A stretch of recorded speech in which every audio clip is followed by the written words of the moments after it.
Voice it, okay? Got it. Okay. So are we up? Okay, let's get this meeting, let's call to order, please. Let's get this meeting rolling. BNA, Here. Casanello, Here. Here. Larson, Here. Schneider. Here. Ramirez. Here. Okay, we'll start with the Pledge of Allegiance.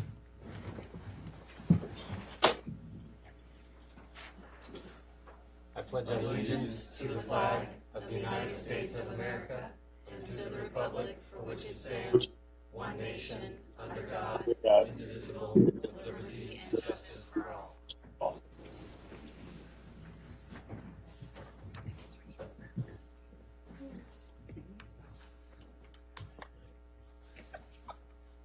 Okay, next on the agenda is the swearing-in ceremony.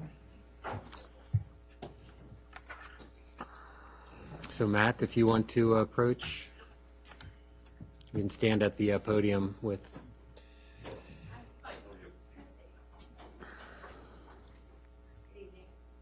Good evening. I solemnly swear to uphold the Constitution of the United States and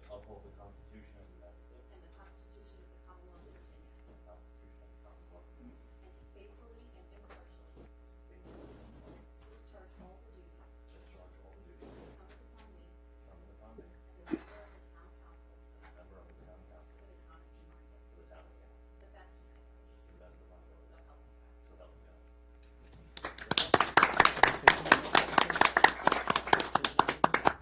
Yes, you can. That's right. While the paperwork's going on, we'll give the kids in the audience a little history of what's going on here. Marchant, you wanted to address this? So what you saw now is just a swearing in of a council member. So we are elected on a 2-year cycle. And if a council member resigns during that time period, we have to designate a replacement. And depending upon how far along in the term, that 2-year term, either that individual, if someone's appointed, has to get elected in a special election, or in the case of this evening, he will fill out the term of David Leake, who just left. We have another council member who replaced Bob Weir, who was elected to the Gainesville District seat for the County Board of Supervisors, but when he filled that position, there was enough time left on Mr. Weir's position that we had to have a special election. So you will be on the ballot on November 7th. You lucked out. So, and when someone resigns, in the one case it was promotion to a board level position, in the other case the gentleman moved out of town, and that's why we needed to replace. But you do require a swearing in, which the clerk of the court, thank you for coming in and doing that. So now you're official. You're also on the ballot? Yes. Okay, just saying. Okay. Shameless plug. I like it. I was going to say, nice Shameless plug. plug. Thank you. So, yeah, thank you. We'll move on, I guess, to the agenda items then. First item on the list, October monthly financial report. Roberto.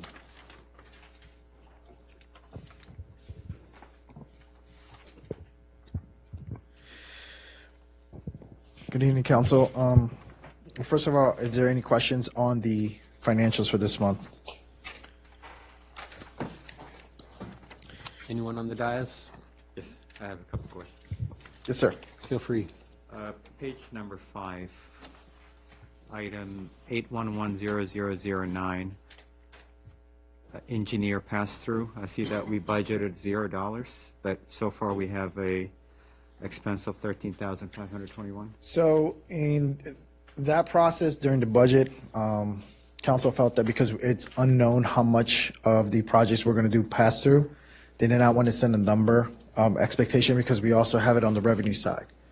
So because we are not sure how much of the work, that engineering work that is being done for the projects is actually going to be a pass-through or something that is part of our normal engineering process, we have not budgeted. But in the next budget, if that's something you guys would want to see, I'm more than happy to estimating number there, but it could vary.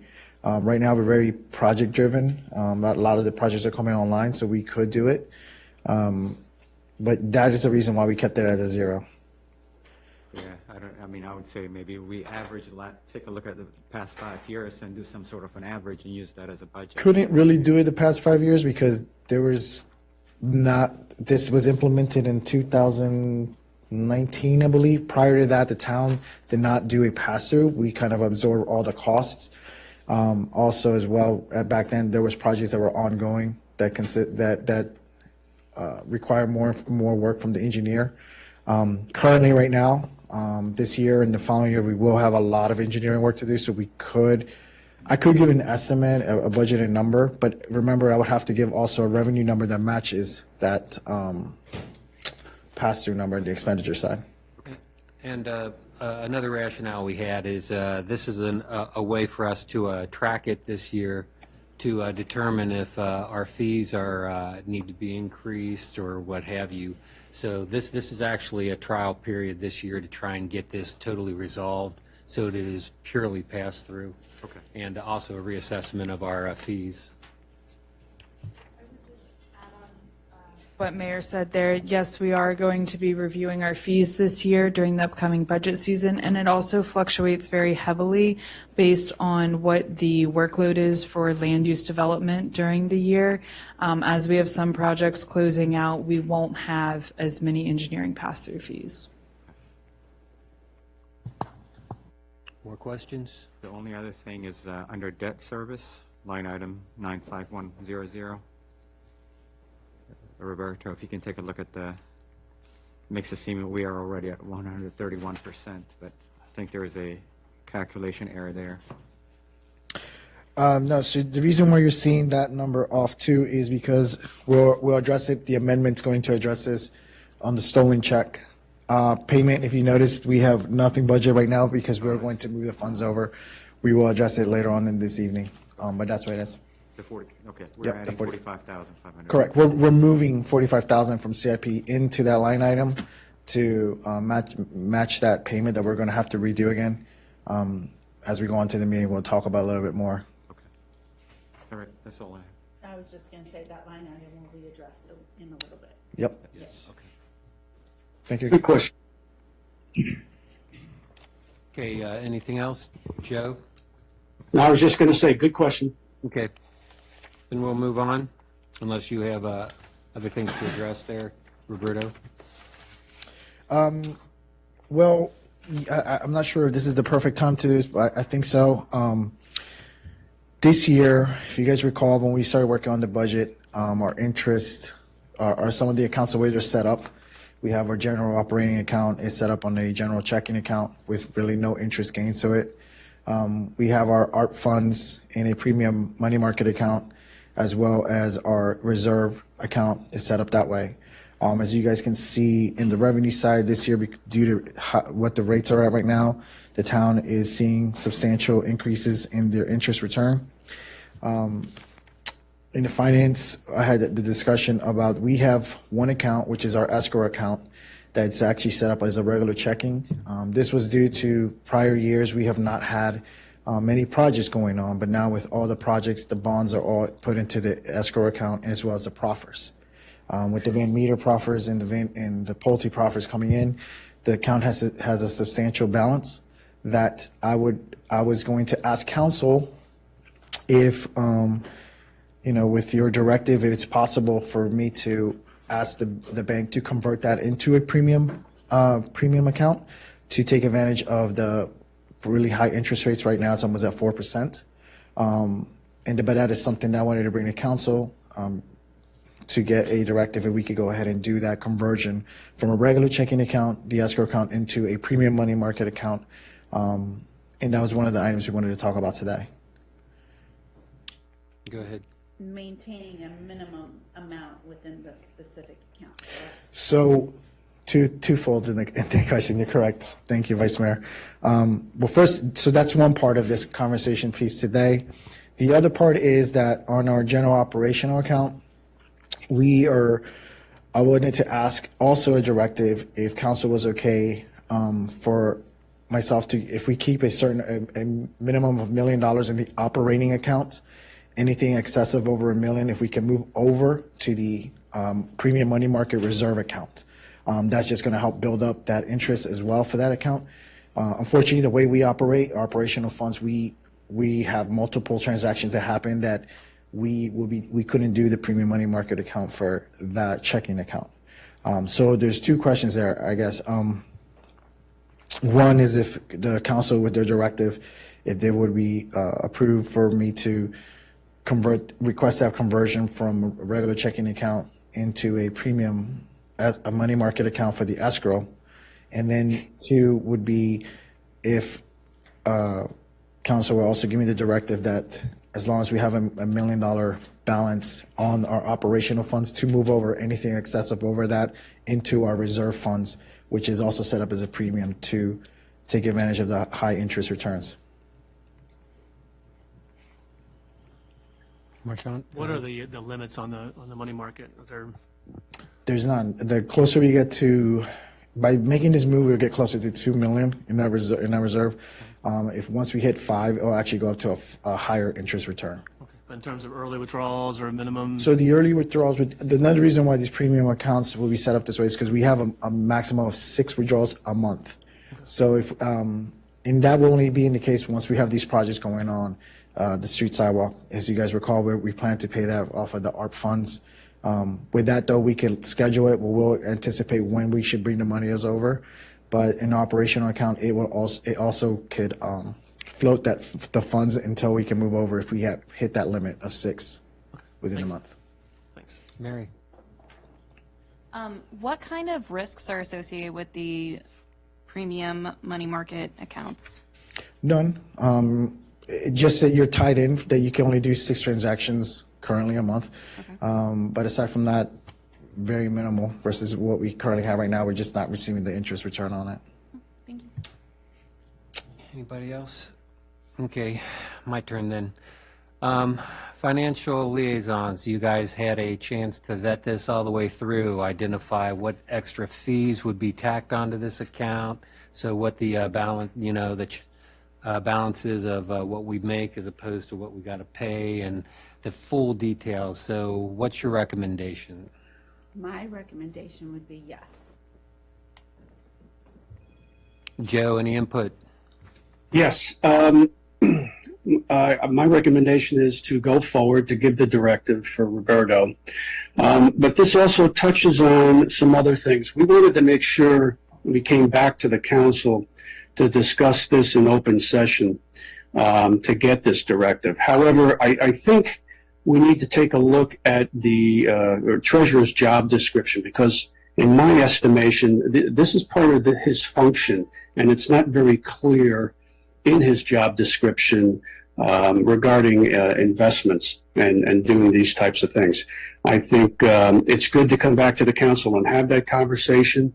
However, going forward, I think it would be wise to consider an adjustment to his job description so that he is free to make these kinds of moves to actually capture those gains as soon as possible, as long as the council would be comfortable with the financial liaisons doing the oversight and bringing it back to the council itself. Okay, any discussions on Joe's request? Roberto?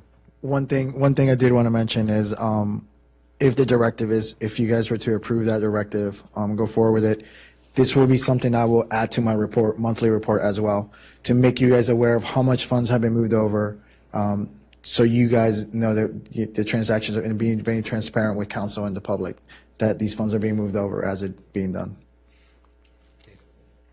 Good. What I'm seeing here then is pretty much 2 directives. One for directive to go ahead and create the money fund, and the other directive would be for the town manager to update your job description. My discussions for the update of the job descriptions, get consensus from you guys is, I guess if town manager could work with the financial liaisons to put in the job description, that would probably be good enough. if anybody has any objections to that or comments on it. Marchand, We're going to increase his pay? that could be I a say that half discussion, facetiously, right? and I have to say others, so Right? that's something, if we're going to change the job description, then probably need to evaluate comparing it to other positions. So, Yep. Alexander? Regarding the premium money market account, you indicate it's 4% right now. How does it compare to CDs? I know with CDs, you're locked in for a period of time, right? But Good question, sir. So I did ask about CDs. Obviously, you know, CDs you're tied in. If we were to do a 6 to 9 month, it was a 5%. That's the rate, the interest rate return right now. And that would require a little bit more paperwork, which we're not opposed to doing. But because the thought, if we needed to move those funds over for the projects, you know, to have it in a money market, which is pretty close to almost 4 and 5, you know.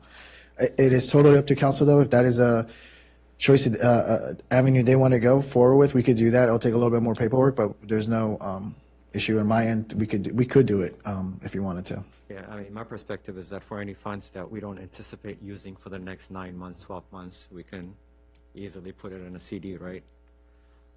To gain. Yeah, I know it's 1%. It's not a whole lot, but still, it's, you know, 1% of whatever, you know, I don't know what the sum amount is. If council would want to, I can get some more information and have it ready for Monday for that decision as well, too, on a comparison versus CD versus the premium money market.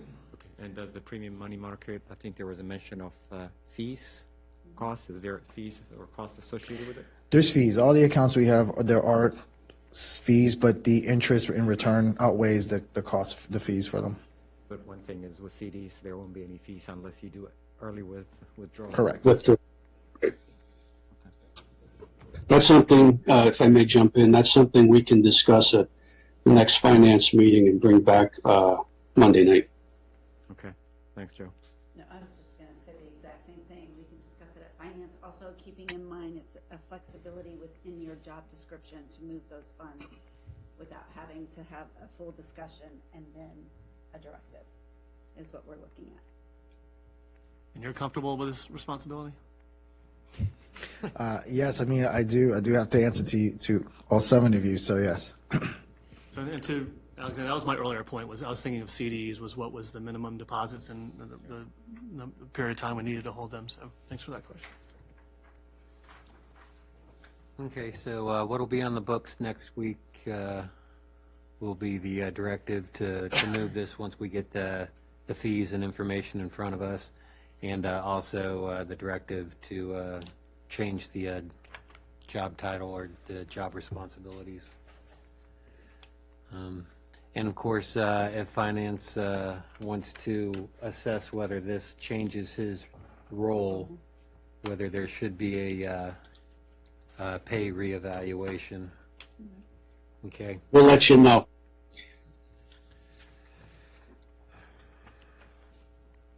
Okay. If everyone is satisfied with that, we'll move on then. Go to the mobile food establishment ordinance. Okay, so I'll start the conversation. So the mobile food establishment ordinance, this is something that the town of Haymarket is not alone in. I've actually had fellow treasurers that are looking to see how we are going to end up on this ordinances, as well as using other local ordinances to try to establish one for the town of Haymarket. Up till now, we have not had an actual ordinance that addresses food trucks or mobile food units. Obviously now with the new businesses, mainly the breweries and the wineries, this is something that's very popular, partnership that usually you see anywhere you would go.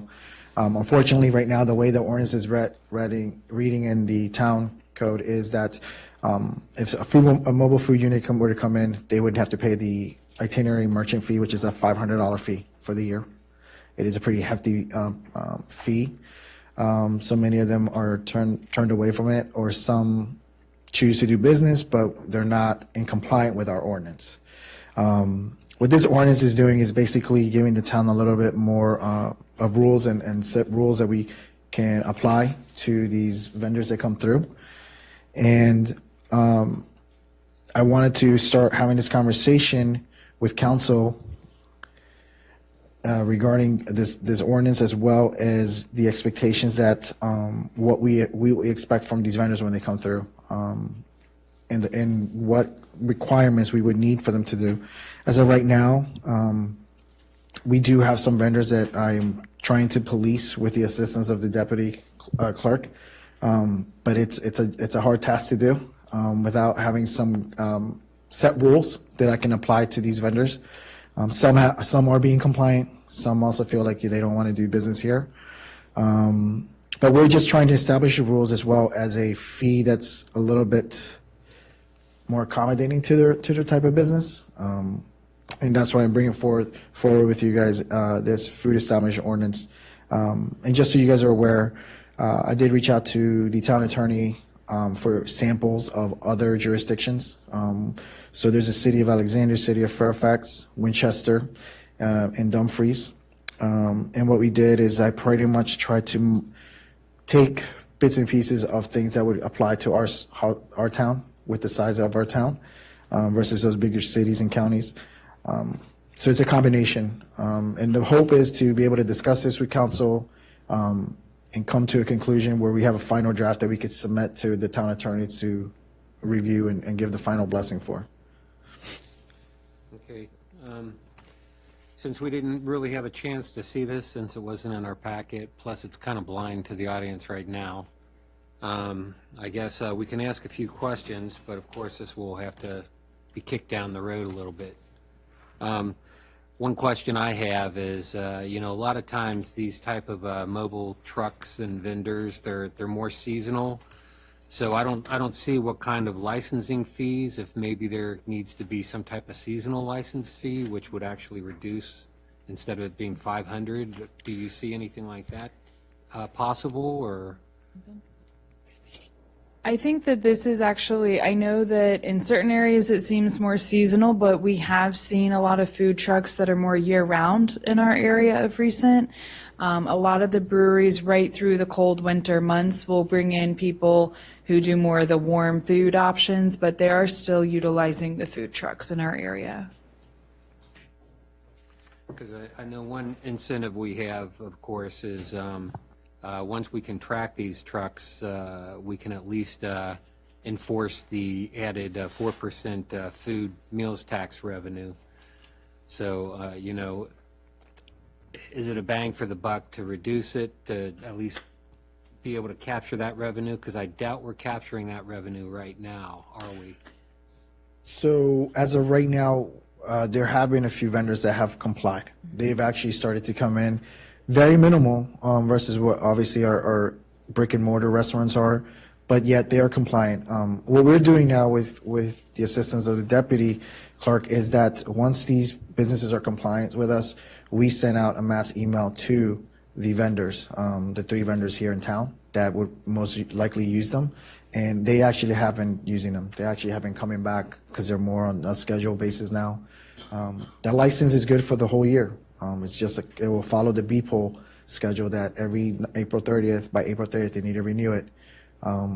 So we are also trying to work with them in the sense that, we want to do the marketing for them as well, and we, promote them as well with the other businesses.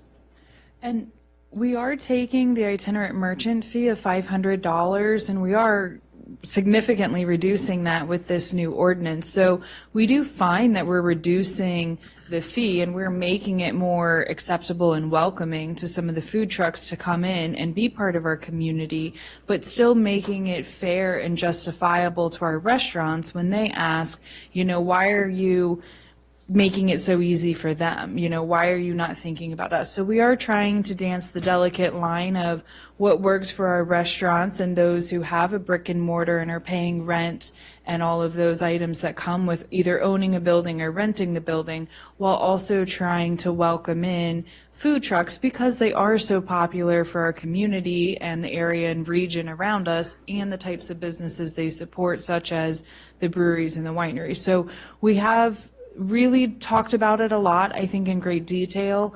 And this is, what we're asking council to review is just a starting, a stepping point. We can explore more, but keep that in mind when you guys review it, what it means for our restaurants too. Tracy Lynn? So I want to reiterate what Emily just said, and also keep in mind that these are small businesses, right? They're just mobile businesses, and their licensing is going to provide not only within the establishments, but other events. So it's something that goes throughout the entire year. They're not limited as to what they can do within the town. So, and they are very popular. Okay. Matt? So just something I noted when in looking at the proposed language here is that it's, Section D here says that they may operate only at town wineries, breweries, and distilleries. Correct. Okay, specifically. Just kind of curious if there was a rationale behind me. I know that those are the most common ones, but yeah, I mentioned this, there are instances within our community where food trucks are brought into different HOAs. They could be brought into different private residences, or a non-brewery, winery, or distillery in town could use them as well. So I would just question why we need to limit it to just those types of businesses. So in talking to other jurisdictions, one of the main things that we have to be aware of too is that policing it is very difficult.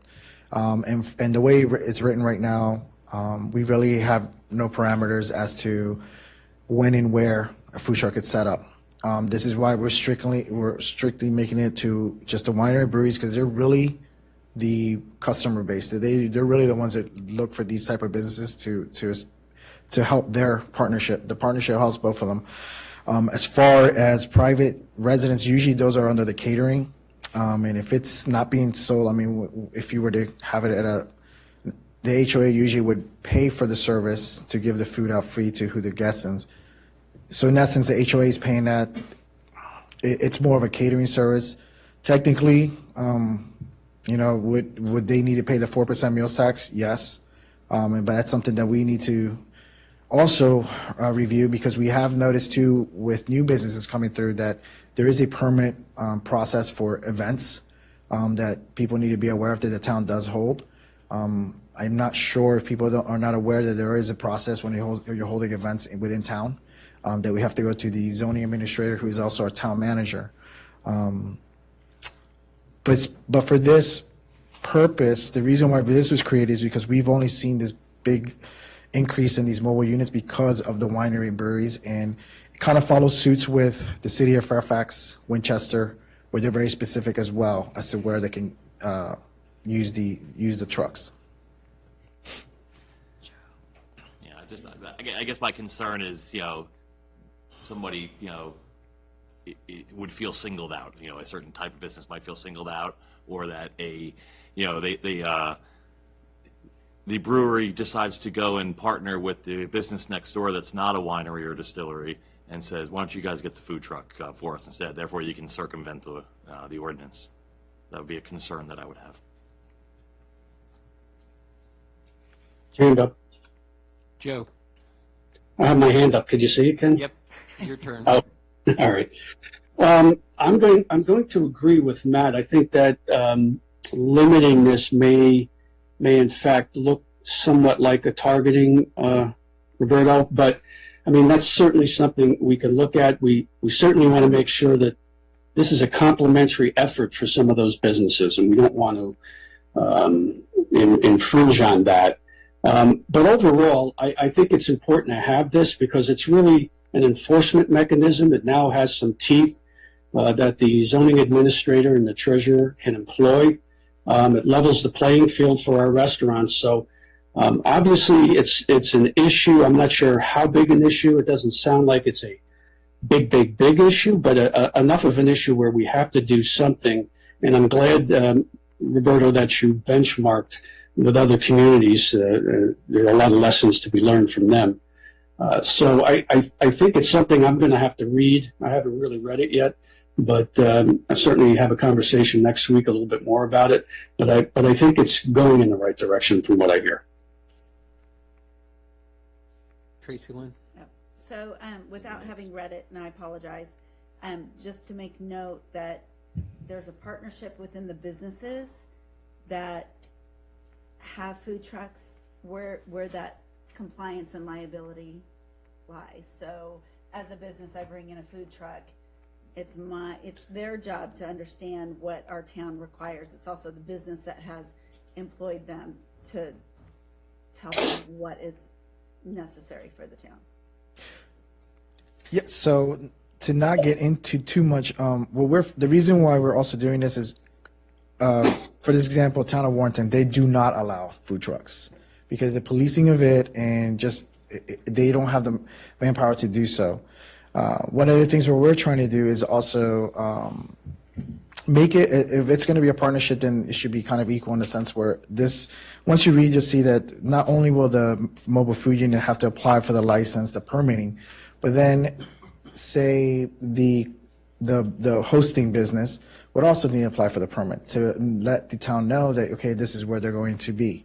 I would like to say that people, always want to be compliant, but right now, the hosting businesses do not feel that is their responsibility to, verify that these businesses are doing everything in compliance with the town ordinance, then putting the strain on our staff here to do the follow-ups. And again, we try to do the best that we can, but there's situations where we may miss them. So to me, this is more addressing the fact that if it's a partnership and that way it goes both ways as well, it should go both ways as well, that they should also be compliant. Very similar to if you were to get a work done by a contractor, you always want to verify that they're insured, that they're qualified, they have all the license. Similar type of way of thinking of it, to make everything go smooth.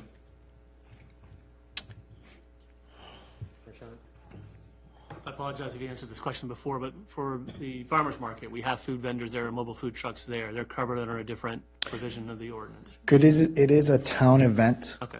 Yeah, they're covered under that. Okay. And you said earlier about catering, if HOAs have food trucks as part of an event, they may not necessarily be, I'm trying to dance around this delicately. So if they invite a food truck to participate, this would preclude that. So if they had they weren't paying for it for free, but allowing that food vendor to come and participate in some carnival or some event, would that preclude it? So from usually that? for a catering service, if they have their home kitchen not in the town, they are collecting taxes, and say if they're outside of our town jurisdiction, say they're just across the street in a Walmart and they have a shop there, they're paying the 4% meals tax to the county because that's where their business is from. But if there's actually a business within town, say a Xandros, and they do catering service as well, they should be collecting that 4% meals tax already, so it wouldn't change it. But as far as, if you're supplying, usually a catering you're doing for a private home, a birthday party, a graduation party or something, usually you're not charging your guests for the food, so it would fall under that catering contract. I'm sorry, I should have asked it another way, which we're talking about limiting the locations. It may be worth considering if other events in the town, other than just those businesses, wish to host a food truck, but not necessarily cover the cost of that food truck, but allow that food truck to sell menu items there. If that sounds like it would run afoul of this ordinance. So that's something we can continue to talk about. Okay. Thanks. Yeah, and my thought process on what you said is, I'm assuming that would fall under a permit. If you're going to have food trucks at an HOA event, I'm assuming that would be something that would be substantially big enough that they would be required a permit for. Is that correct? And that catering would be kind of under that permit, regulated under that permit? Yeah, and unfortunately, though, it may seem targeting. It's more because this mobile food unit, a lot of jurisdictions, the main reason why we're having to address this is because of breweries and wineries, solely because, and that's actually, I could come back and let you know which one it was. I think it was Winchester, but they specifically wrote it out why they're doing it, because they, again, don't allow really food trucks out there. It's just hard to police it. Fairfax County, for example, has certain time limits. You can only be in one place for no more than 4 hours. and then automatically you have to be out. We're trying to address it for what we've seen as an increase, which is those type of establishments. So it's the frequency, I'm sorry, to say it in other words, it's the propensity of these businesses having them on a regular basis versus a one-off. That's some of the other locations. Okay, that's where I would look Yeah, at it. That's it more of a seems to one-off, be- once a year. Yeah, it seems to be becoming a business model for the breweries and Okay. wineries. Okay, thank you. Mary? Thank you, Mayor. So I noticed in the enforcement and penalties area, you didn't explicitly state who would be responsible for enforcing this. I feel like while it may not need to be written here, I do feel like that needs to be discussed amongst us so we understand what kind of enforcement we can envision, who gets contacted, who's contacting these businesses if they're in violation of this. So on the enforcement, it would how it's written now in other jurisdictions is obviously the zoning administrator is who gives a permit, allows a permit. The treasurer as well as for the business license. As far as being revocable, that'll be something that if they're not following the requirements, operational requirements, or break a rule, the zoning administrator can revoke their permit. So, and then other jurisdictions right now, we have not done this, but when I've talked to other townships, they actually have their police department remove businesses that are, food trucks that are not compliant. Because we do not have something set in this paperwork that has been reviewed and approved. The chief is making me aware of any of the businesses. He is helping me, track them, but it is enforceable in that sense as well, too. Okay, so if this is passed, once it's passed, then it will be a joint effort between staff and the police department in maintaining, the enforcement. Correct. Okay. That's all I have. Alexander? Here, in terms of limiting where they can be located, I think especially local restaurants, I can see how they might be dissatisfied due to unfair competition, so to speak, right? Because of the lesser cost of operation, so that's something to keep in mind. But I see here you have no parking space that satisfies the zoning ordinance parking requirement shall be converted into a parking space or vending area to accommodate a mobile food establishment. Right? So if we take a look at the winery place here, right, where they have it set up, there it's parked. So if it wasn't a food truck parked there, where else could there is no other space for the food truck to park, right? That means that they can't have a food truck at that location. Is that what we want? So what we do not want is we do not want to take away the required parking spaces for what they had to meet for zoning. And so if they have an abundance of parking spaces and they're able to park a food truck there and not take away from the required, then it would be allowed. Okay, so if we adapt this moving forward, they cannot have a food truck at that establishment, basically. Yes, Okay. based on their zoning.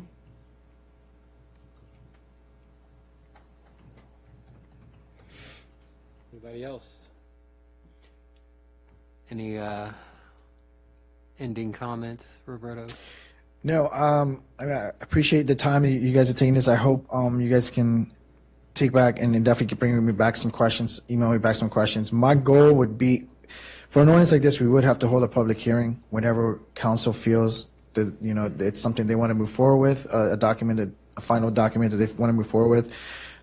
My goal, though, would be to have something in place as of January 1st or sometime February, because I do have businesses that they are interested, and I've talked to them, and with the fee reduction and everything, they are definitely interested to come back, and they're hoping to be able to come back once this ordinance is established. Because, like I said, as of right now, the only way they can do business here is doing the 500 itinerary merchant fee, which is very hefty for many of them. Also, the timeline of that is the same as our businesses within their year licensing. Yeah, so I do want to keep it in line with the B-poll we have, which is August 30th. So many of the businesses that have opened, they have applied. They started last month, and they won't need to renew until April 30th. But if this is in place, they'll be at a lesser rate. Okay. I guess that's it. Thank you for this information. We'll move on to the next agenda item. Budget amendment resolution. Okay, the next item. So I'm not sure if it's been a public knowledge, but in, I believe mid-September, we were made aware that Sheehy of Richmond was made us aware that they had not received payments. Come to find out that for one of the PD vehicles that we purchased at the end in June or May of this year, we have come to find out that the check was actually stolen in transit, and it was cashed. It fell into fraudulent cashing. Our chief has already, it's an open case, so I'm not sure how much we could talk about it, but I know that it's an open case currently and being investigated. The chief does have more information on that situation, but the amendment is basically to request for us to make the repayment of the truck. Though, Sheehy has been very accommodating and trying to be understanding, we do need to pay for the vehicle as it's in our possession. The amendment is to address this matter by actually moving existing funds in the CIP into this new line item that for audit purposes, they want to see it as a very transparent and very clear line item as for the stolen check. I do want to inform you all that today I was able to talk to Versa, Harry from the Versa, our rep, and I have went ahead and filed a claim for the stolen check. We do have, our general liability does cover it, so we're beginning the stages to do that to recoup the money. But as of right now, though, this is something that I'm requesting council to review and hopefully approve so we can make good and make this payment to Sheehy of Richmond. Marshawn? So if we're successful, I'm sorry, you referenced an organization, is that our insurance company? Yes, Versa is our insurance, yep. Okay, and if we get the money, do we have to do another budget amendment to put the money back, or are we? As the budget amendment, yes, it would be a budget amendment as a reimbursement from the insurance, but we would reapply it back into the CIP funds. Okay, So we thanks. would pay it back. Okay, thank you. Alexander? Is there a deductible for that claim? That is the information that I'm hoping to get back. Fortunately, Emily and I are going to be attending a conference in Manassas this Thursday. Well, he will actually be there in person, so we'll be talking more. But as far as deductible, yes, I'll bring that to the table once I get that information from him. Hopefully, by the finance meeting this week, we'll have that. And Chief, I'm not sure. I know it's under investigation. I don't know how much information you can share. I would just say it's an outside agency. There's actually multiple agencies that is investigating the facets of this case. I'm briefed on a regular basis of what their status is. I spoke to the lead investigator today, so they're still pursuing their avenues. They obviously have one suspect that they're looking at specifically, and hoping that the case comes to fruition relatively soon on that aspect. And regarding the bank, whether or not they'll be able to reimburse us, is that? So on my end, and I don't know if Chief has heard anything different, on my end, our bank, they are discussing it. The bank that cashed the check has paperwork they requested from us. We have given it to them. So we're still waiting on the outcome of that. But per how these things are done, it sounds to me like we most likely won't get that money back from them. But they're working on it. And if I get any new updates, I'll definitely inform council. Great, thanks. Yeah, and if we do go through Versa and reclaim some of this money back so that we're not fully liable, I guarantee you that Versa probably has their own investigative team. So, Chief, please keep us informed on how bad they're meddling into this. So, Mayor, yes, Joe. I want you to also share that this isn't just a singular incident. So no, and now, thank you, Joe. In talking to Harry today, he actually said, the reason why I'm calling to you is because last week I had 3 different municipalities call me about the same exact thing. In talking to fellow treasurers, they've seen in Southern Virginia have an uptick of 20% of these things happening. Though it's not great news, but we're not the only ones. What we have done though is it's also looking at our policies and procedures when it comes to these types of transactions. Everyone has. The town accounts now are set up as a positive pay with positive pay capabilities. Basically means that every morning, I and also the town manager, Emily, we have to verify every payment that gets deposited or cash against our account. And we get to see in real time within that window if we can accept it, if it's a good check, or if it's bad, we can reject it. So that's something we have now added to both of our plates during the day. We're looking at the accounts daily. And we started talking about the payables, which we'll get to hopefully next week to start discussing that as well, the process on how we're looking to hopefully tighten up so it doesn't happen again. Okay, Vice Mayor. So, with those processes put in place, there's a fee associated with that, but it's been waived. Correct? Yes. So thank you, Vice Mayor, for bringing that up. With our town's monies being held there at our local bank, VNB, I requested, because of the amount of funds we have there and in the partnership we have with them, if it was possible to waive the $10 fee. It's minimal, but still, considering the amount of money that the town is holding there, they actually gave us a credit monthly. They can't waive it, but they're giving us a credit for $10 every month, so it offsets to a zero cost to us. Alexander. I know this is going to cause issues with transparency, but is it possible going forward for large payments such as, the 45,000 to do some sort of an electronic payment? Is that an option that we have? It is an option, but it just costs money per transaction. I think one of the things one of the policies that we're going to present to council as a whole, so you guys can review and vote on, is to start kind of marrying up the town manager, has a limit up to 10,000 she can spend. So we're trying to marry that up, that anything at 10,000, we'll just start doing register mail when possible. As much as I can, I try to set up ACH payments now. But there's certain transactions that they still want to check.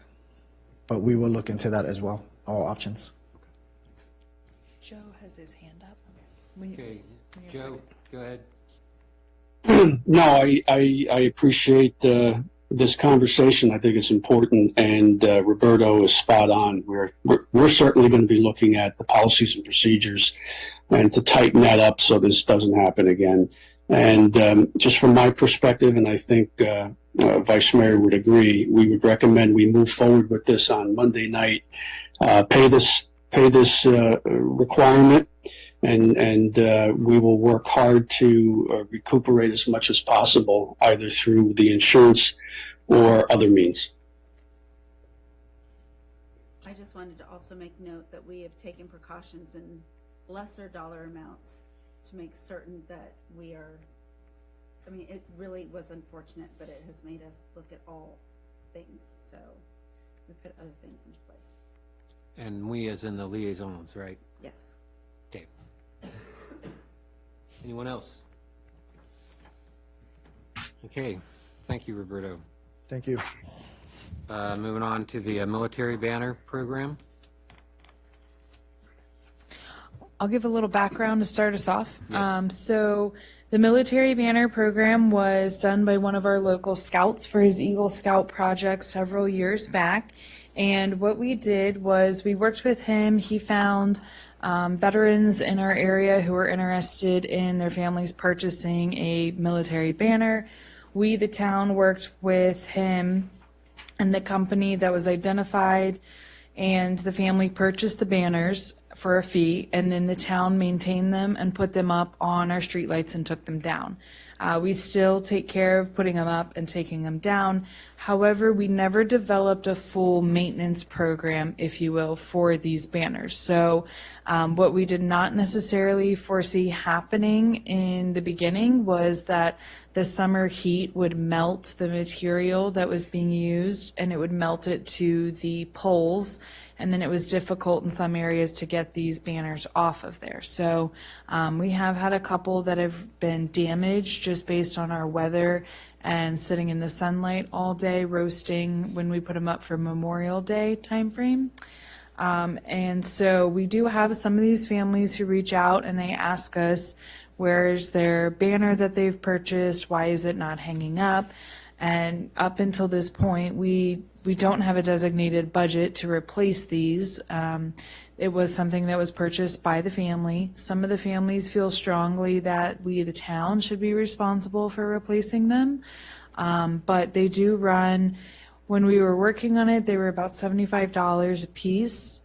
So we do need to, excuse me, we do need to think about the overall cost, how many we have. I believe when we had our maximum count, we had roughly between 36 and 40 total. We do have upwards of 88 polls, so we certainly can expand the program, and we do have interest to expand the program. But we need a little direction from council on if this is something you guys would like to continue, what the parameters are, if it is for only our town resident families and their extended families, is it for our greater Haymarket community, and then who is responsible for the upkeep, if you will, if it needs to be replaced, and some of those items. So Marchant, I know Marchant wanted to bring this back up because I believe he heard from some residents or neighbors as well, so I'll turn it over to Marchant. Who wants to go first? She had her hand up first. Okay, Mary.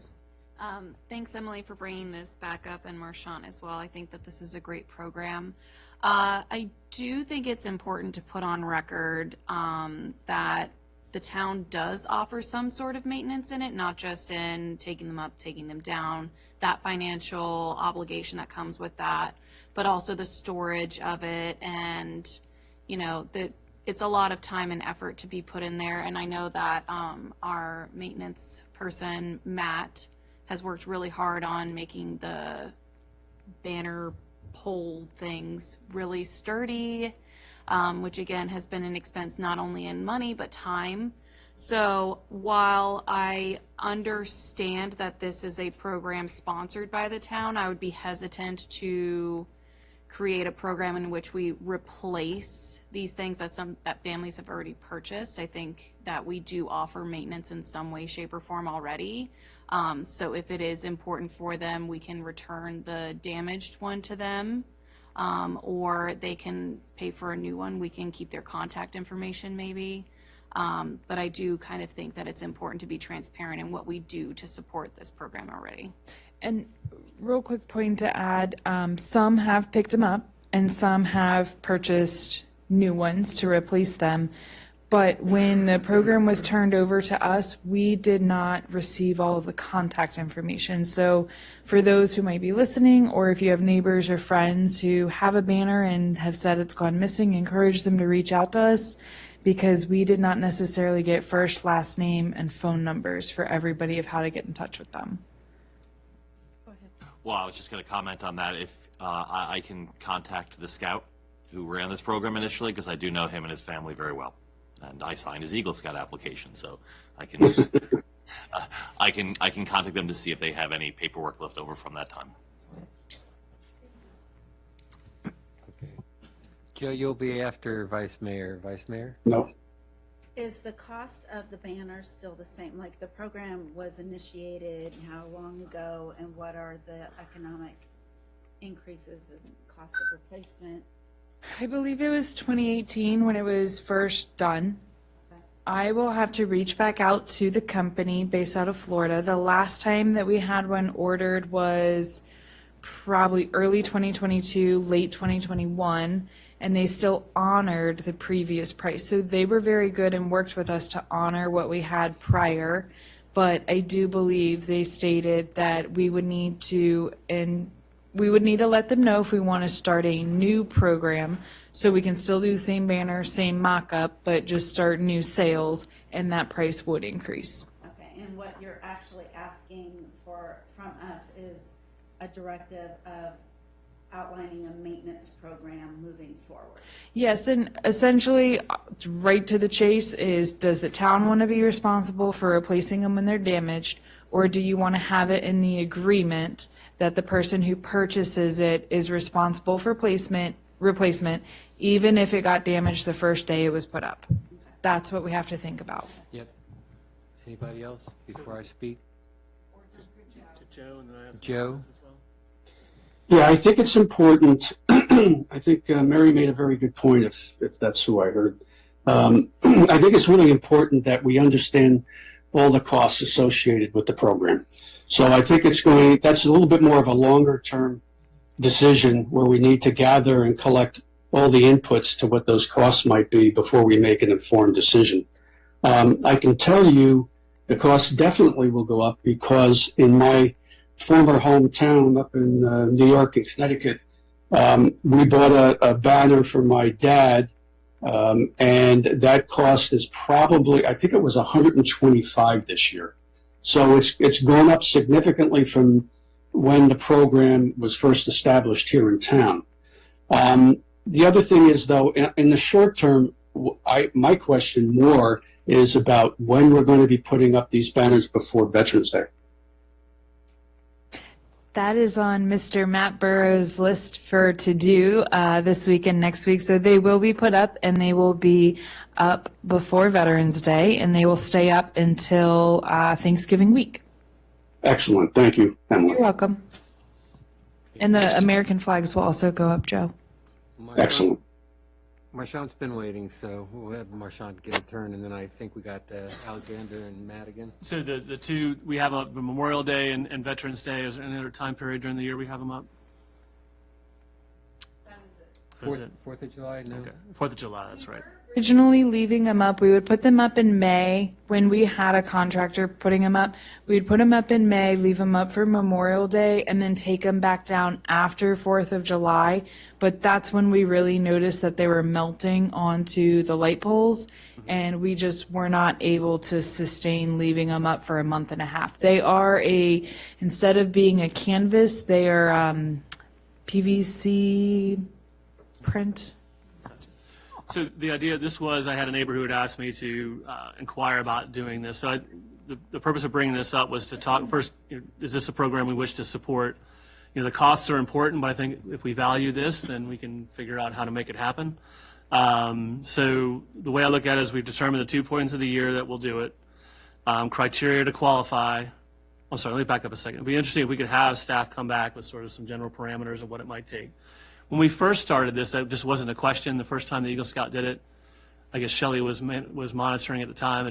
We never had a follow-on plan. It was just people excited about the idea. Okay, and it sort of became part of our responsibility. Okay, so it seems like if the staff comes back, it would be memorialized, no pun intended, of those times of the year that we have them available. The criteria to qualify: do we want to have first priority to in-town family and relatives or outside of town? Rolling participation or once a year. In other words, if people want to buy in, we do it once a year. Are we going to allow rolling? Durability seems to be the question too, if we need to look at different manufacturers other than that to get a better durability. And then the question of maintenance. We already absorbed the cost of putting the banners up, but I do agree with maintenance is that we do our best to maintain them, and then if there's an act of God or some other sort of thing that creates it, I would agree that there is some responsibility by the donor of that banner that they accept the replacement cost. So some general parameters around maintenance and replacement.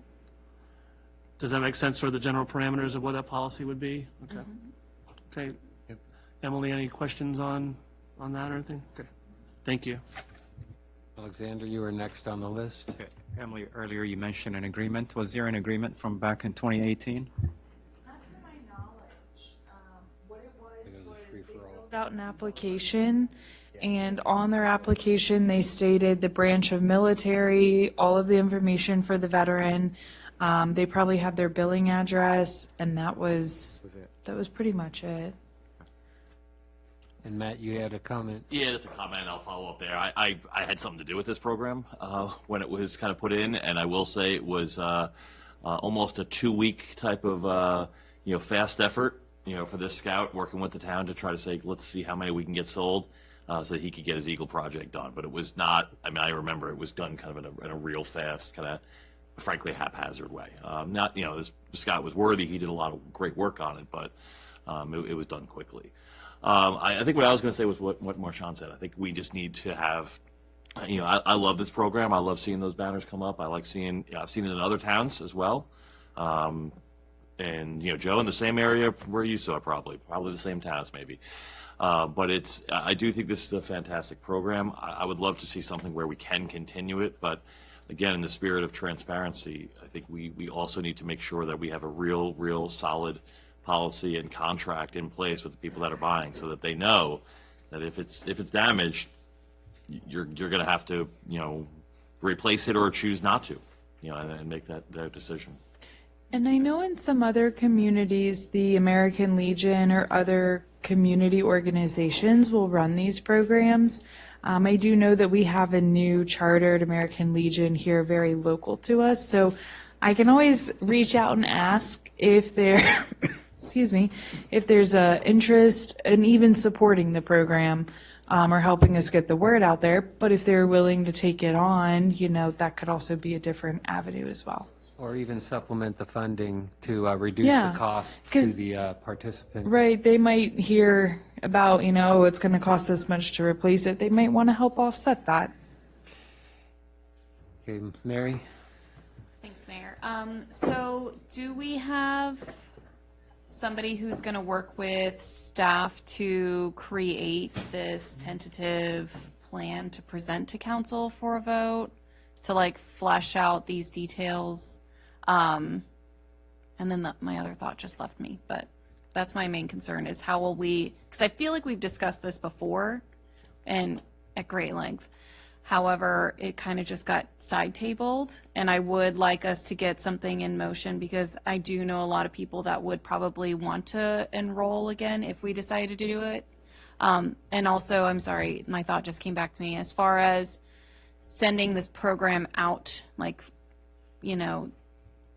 to a different organization, what I would be worried about is running into the same problem. As soon as they're done with it, we have no responsibility anymore, or no ability to maintain this information. So I don't know if we would rather do a sponsorship or a partnership, but we maintain the contact information and things like that if we're going to continue this program. Yeah, well, anybody else before I put my 2 cents worth in? Other than I'm happy to Okay. assist with that. A lot of times this would be like a staffing issue. I would assume this would be kind of like part of the event planner, since they're kind of more or less the community relations. This all of a sudden starts driving added effort, which I know you guys would be going, well, that means we need a full-time event planner. This Correct. gives you opportunity to start to expand this type of stuff and actually give you defense for it. Like I've pushed on you before, Emily, in my first term, how I like a framework, this kind of falls into what I consider a program plan that needs to be detailed. It needs to identify, the responsibilities of the people who want to participate, what the time frame is. Maybe we want to say that these flags have a 3-year life cycle. We will hang them for 3 years, and we will return it to them after 3 years. If it gets damaged within that time, we'll return the damage, but they are liable for it haphazardly being damaged for some stupid reason that's outside of our scope. And that if they wanted to participate some more, they can go into the recycle of the 3-year program. But these are the type of things that need to be detailed, vetted, and everything, just through tossing it around with people and finding it out. Marchand laid out a lot of good stuff, identifying the times that it would hang, so that the expectations are there for what people are paying for when they're buying these flags, what they're expecting to see, and what our participation and involvement is in it. But part of a program plan where it lines it all out, identifies costs and everything else. So a heavy levy, but like I said, if we levy it on one of your staffing, it gives you a chance to say this is a load which requires more head count. You are foreshadowing my budget request, so. To sort of finish the conversation there, so we're not going to make Veterans Day, obviously. I Not don't- for new with ones, the new but they ones, will no. be up. No, I guess what I'm saying is that I'm not expecting, at least my intention was not to have you have something by next week.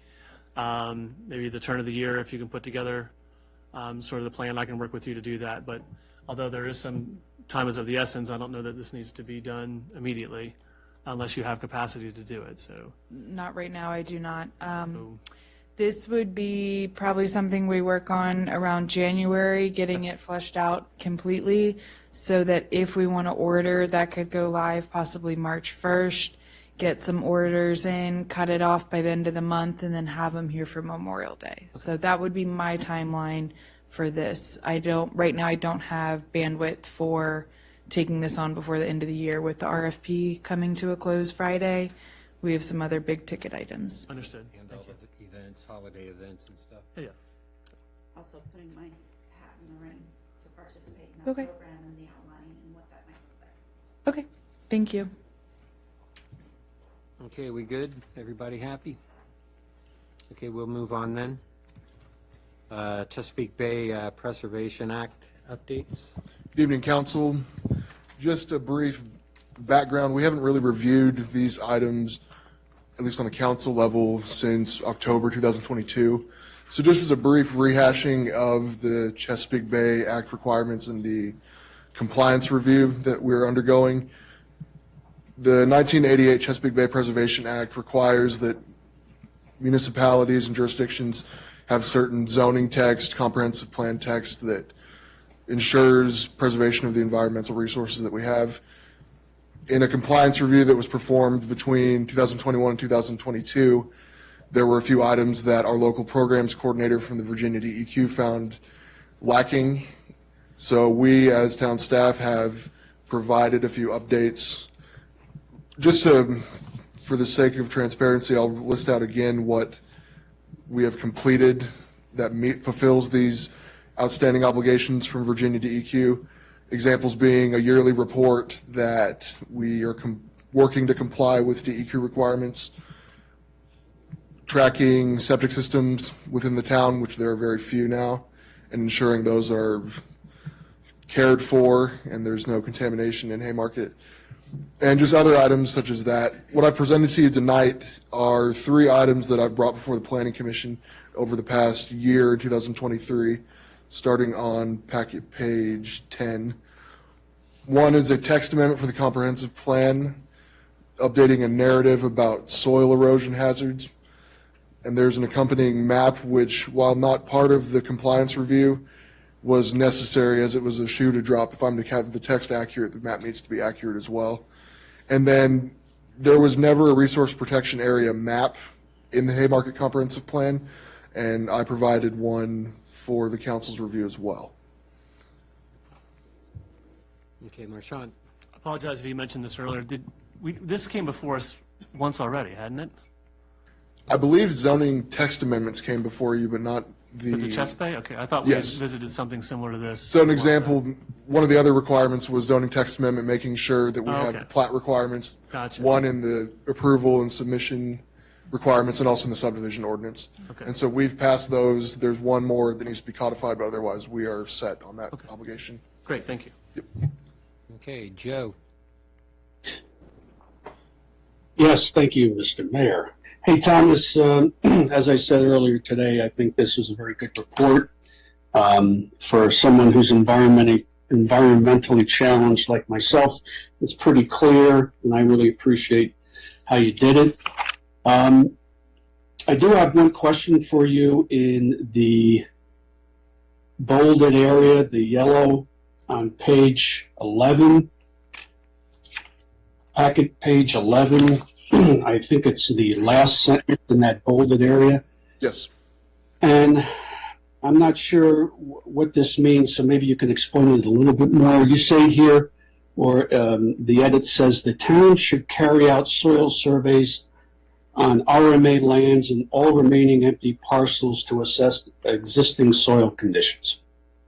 So when you say the town, is that the government of the town, or is that the individual property owners? It would be, in any case, if any potential development happens on those sites, it would be the applicant. Okay. So Okay, as so an example, we've had a lot of different business owners wanting to purchase the Lane Motors property, and there's potential oil spills within the property, and that would trigger other reviews and ensuring that there are soil surveys so that there's no contamination. So I believe in our current ordinance and town code that we have the necessary teeth to make sure that those surveys are actually made by the applicant if land is developed. So if anything, this comprehensive plan is more of a vision for what should happen, and then any potential applications that we review as the town will trigger that survey. So undeveloped or uninterrupted land wouldn't be required to do this, but if you're going to disturb the soils, I guess maybe because of other adjacent issues perhaps, then it's recommended that the soil surveys be carried out. Yes. Okay, fair enough. That's good. And the other thing is, the maps are very interesting. I appreciate those. I'm not sure if there's a relationship between your arguments in our previous budget about the GIS system, but they're good. And it's the first map, I think it's packet page 12. That's an eye-opener. I never realized so much of our land in town was potentially severe erosion. Yes. To be honest with you, too, I clipped, well, how would I describe it? The entire county, I took the data from the county and put the magnifying glass just on Haymarket for this. So in reality, the entire county looks like this, not just Haymarket. Okay. Okay, great. And this might be a question for you or a question for Emily. In the bottom left-hand corner of the map, where it shows resource protected area, I think. Yeah, resource protected area in the green. Is that near the potential site or what we've heard about for High Point? Part of the RPA boundary does fall within that site. Okay. So per our new ZTA with our plat requirements for subdivision ordinance, general submission procedure, it's required that that line is delineated within their application documents. Okay. That's all the questions I have. I thank you, and I would agree that we should go forward. So thank you. Okay, any other comments? Okay, my 2 cents. I'm assuming this needs to go to a public announcement before it gets changed. Yes. Our thoughts Okay. were December 4th town council meeting. Yep, okay. Joe targeted the erosion map. Yeah, my question was, where did we get it from? It seems like we just got it through county records. If that could be referenced on here so that there could be traceability to it, so people aren't always coming up to you asking, well, how are you coming up with this? I think it is on the bottom. Yes. Is If it- you look at, there's packet page, the box there, and then behind that box, it has the reference there. So Esri Community Maps Contributors, County of Prince William, VGIN data. So when Thomas uses his GIS system and he pulls the data down, he's referencing the file that he got that data, and that's right there at the bottom of that page. That's pretty standard for when you're making a GIS map to do it in Okay. that location. Yeah, I was assuming that, yeah, I was just assuming that was pretty much just the map itself, not the actual soil analysis. Okay, like I said, those were my 2 comments. Anybody else? Then we shall move on.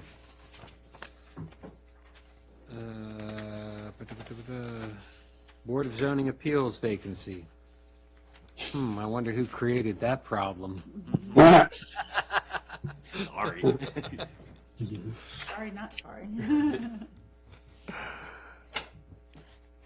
Okay. Okay, description, so please. since the council appointed Matt Gallagher to the open vacant seat, we now have a vacancy on the BZA. And so with that, we did reach out to one of our previous applicants who was interested in the council position, Mr. Justin Baker, and he said that he would be interested and willing to serve. Excuse me, he has attached his application here for Board of Zoning Appeals. If this is something that the council is open to, then we can make a recommendation up to the circuit court to have him appointed by the court to the position. Matt? So, what I would say is, first of all, I think he would be a fantastic candidate. I did have an opportunity when we were all doing our interviews.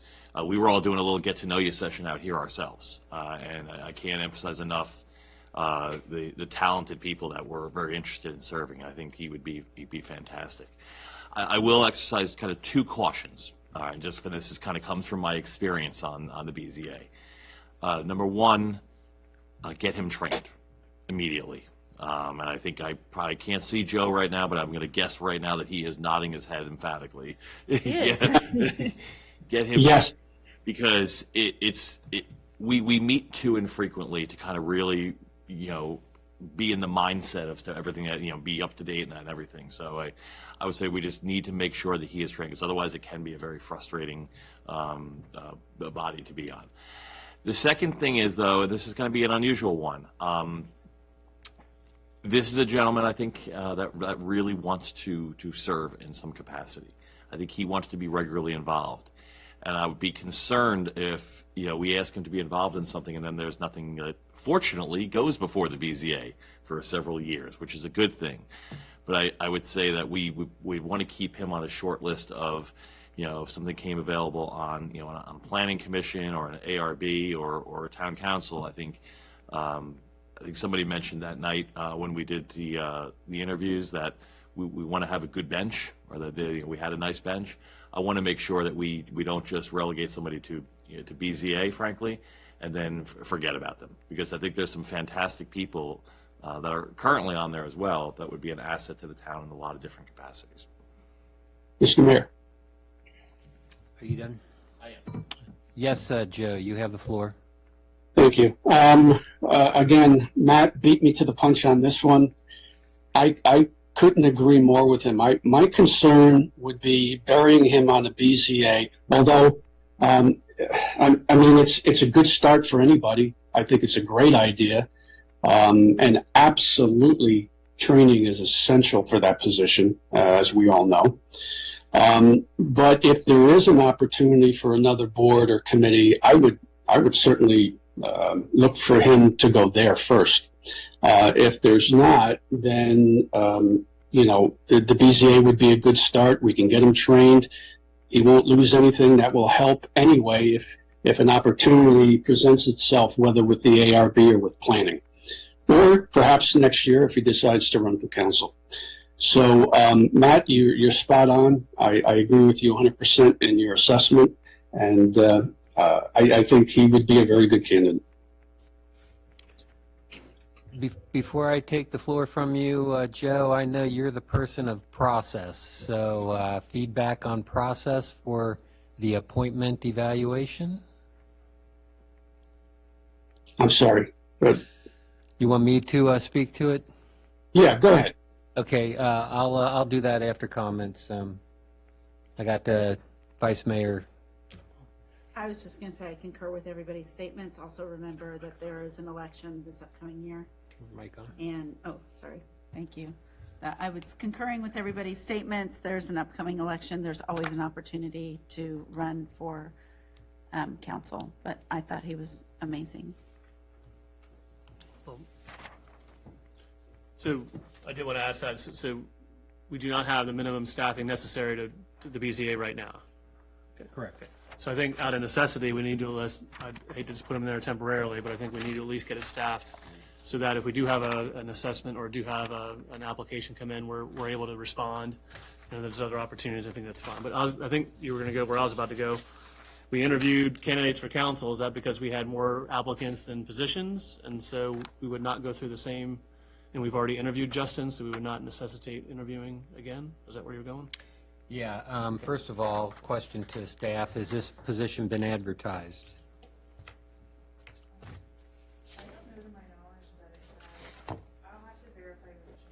You know, so is the board comfortable bypassing process, or do we want to advertise this for an amount of time to get applicants?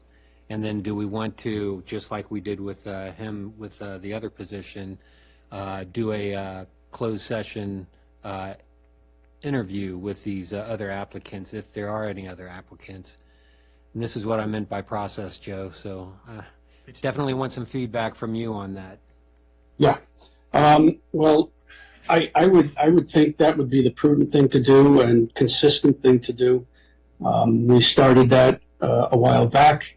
I think we should be consistent going forward. If there are, after the time frame, whatever we choose to do, and maybe a couple of weeks or whatever, if we get no other feedback and he's the one, we've already had the opportunity to meet and discuss and interview him. So I think we could just move forward with that, absent any other candidates. Okay, so everybody in agreement, stick with process. Let's advertise this for 2 weeks and make a decision then. So at the next work session, if there are any applicants, we will review, and if not, at the next meeting, at the meeting following that. Vice Mayor? And let me add, Ken, if I may, if there were going to be an appeal to the BZA, you would need a certain time frame, so 2 weeks isn't going to be problematic to wait and then appoint someone. I just wanted to reiterate dates. So if we're going to make note and advertise, discuss, and then interview, just note the dates for anybody who might be interested as far as timeline. If we advertise for the next 2 weeks, then that would put us the week of November 13th of collecting all the applications in. So that's 1 week prior to Thanksgiving. And then our work session is on November 27th. So we would put our packet out on the 20th with any additional applicants in there. You would meet on the 27th. And then should you need to do any interviews, that could take place on the 4th of December is our next regular council meeting. And then if you make a decision that night, then we would send the order over to the court system, and they would probably get sworn in sometime in December or early January. Thank you. Okay, everybody good with that? Yes. And Yes. one more thing. So if my math is correct, we have 4 members that are remaining on the BZA right now. Is that correct? Yes. And so that BZA will now have to look to appointing their own or electing their own chairman. So has there been any communication with that BZA? I mean, they're pretty much self-governing, but I would think that would be prudent to let them know that's something they're going to have to do, and perhaps they need to have a meeting to do that sooner rather than later. So you want this to be a special meeting, Joe? When is their next scheduled meeting? Aren't we doing it twice a year? So we were trying to schedule with them to have a meeting in October, but at the same time, we were trying to schedule with them to get a meeting. The seat was open. Matt got appointed. We lost a member. So what we've been trying to do is coordinate with them via phone to keep everybody in the loop, or email to whomever answers email. Keep them all in the loop of what's going on. And then we're hoping that we get our 5th person in and that we're doing a training all at once. That is our plan. We're trying to be as cost effective as possible here. Right. That makes sense. But they should also, I mean, they're going to need a chairman eventually, so, okay. I mean, I guess, that Yep, so when do you think this meeting will probably take place? February or January? I would say it would take place just as soon as we get the fifth person appointed. If council feels it needs to happen sooner, we can certainly hold it, have a chair appointed, but you won't have your full 5 to select from. right, yeah. And so what will happen is then they'll only have 4 people. See, better with an odd number for voting, but then they'll have to select their own chairman at the meeting to go forward with that. And that can be done at the meeting if there is one. So just keep that in mind too, Emily. Yep, because, yeah, I kind of look at December as being a blackout month. Right. So, yeah. And again, there's not much that's in the pipeline here, and and I don't think that's going to be a pressing issue before January. And November will be too busy with RFPs and holiday planning and coordination. So I'd be happy January or February, depending on what fits best with the team Okay. for the meeting. And that gives you a chance to coordinate with some type of BZA training and what is it, mock scenario trial? Yes. Kim was tasked with that several weeks back to find us BZA training and to go forward with that. So I know she's reached out to a couple organizations for pricing. Okay. You know what, Emily, what I'll also do is I'll reach out to my chair at the county level and see if we have any plans in the near future for training. Perhaps we can have the town participate. We tried to work that out the last time. The timing didn't work out. Okay. Okay. Any more with that? Next agenda item.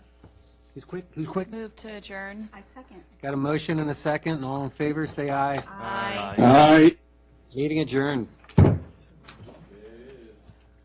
Thank you, guys.